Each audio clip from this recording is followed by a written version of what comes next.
C'est au troisième devant ma fenêtre que ça se passait. Dans la maison de l'autre côté. Je ne pouvais rien voir. Mais j'entendais bien. Il y a beau tout. Ce n'est pas toujours la mort. C'est souvent quelque chose d'autre et d'assez pire, surtout avec les enfants. Et ils demeuraient là, ces locataires, juste à la hauteur de la cour où l'ombre commence à pâlir. Quand ils étaient seuls, le père et la mère, ils se disputaient d'abord longtemps. Et puis survenait un long silence. Ça se préparait. On en avait après la petite fille d'abord, on la faisait venir. Elle le savait. Elle pleurnichait tout de suite. Elle savait ce qui l'attendait. D'après sa voix, elle devait bien avoir dans les 10 ans. Et j'ai compris, après bien des fois, ce qu'ils faisaient tous les deux. Il l'attachait d'abord. C'était long à l'attacher, un peu comme pour une opération.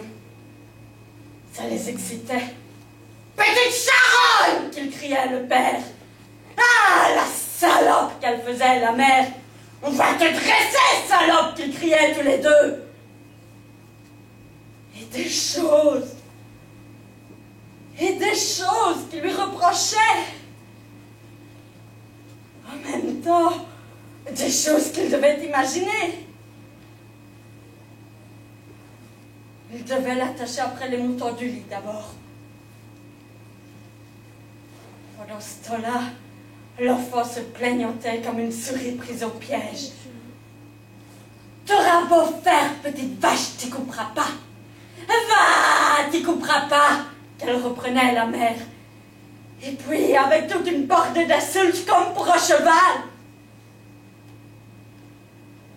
« Et toi, maman ?» reprenait la petite doucement. « Tais-toi, maman. Pas moi, maman. Mais tais-toi, maman. » Et elle n'y coupait pas.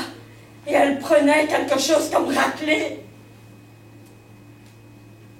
J'aurais pas pu manger mes haricots tant que ça se passait. Je ne pouvais pas fermer ma fenêtre non plus. Je restais là, à écouter comme toujours, bonne arrière. Cependant, je crois qu'il me venait des forces à écouter ces choses-là. Des forces d'aller plus loin. Des drôles de forces. Et la prochaine fois, alors, je pourrais descendre encore plus bas la prochaine fois. Écouter d'autres plaides que je n'avais pas encore entendues ou que j'avais du mal à comprendre avant.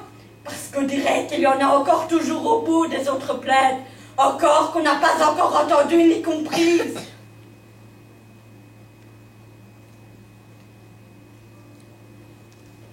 Quand ils l'avaient tellement battue, elle ne pouvait plus hurler leur fille.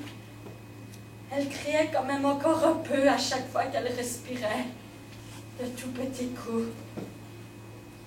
J'entendais l'homme alors qui disait à ce moment-là « Viens, toi, grotte! Vite, viens par là !»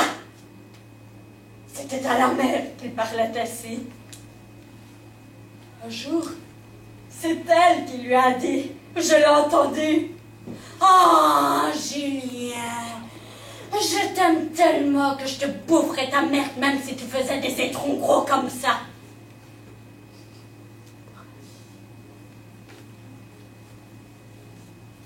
C'est ainsi qu'ils faisaient l'amour tous les deux, comme expliquait leur concierge.